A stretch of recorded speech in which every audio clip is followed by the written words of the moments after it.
Historiani austriak Oliver Schmid ka thënë se ndarja historike dhe zhvillimet politike të shekullit të 20 kanë ndikuar ndjeshëm në formimin e identiteteve të ndryshme ndërmjet shqiptarëve të Shqipërisë dhe atyre të Kosovës.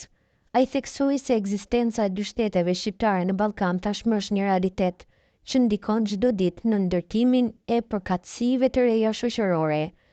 Schmid u shpreh se ky diferencim nuk është thjesht një çështje emërtimi si shqipëror apo kosovar, por rezultati i zhvillimeve shumë të ndryshme që pasuan ndarjen territoriale shqiptare pas vitit 1918. Ai veçoi ndikimin e regjimit të Enveris në Shqipëri që solli izolim të plot, shtetëzimin ekstrem të jetës përditshme dhe shkatrim të strukturave shoqërore, përfshirë besimin midis individëve për shkak të kontrollit të fortë të sigurimit të Shqipërisë. Në Shqipërinë e Enveriste u zhduk prana private, ndalohej lëvizja e lirë dhe feja u fshi nga jeta publike.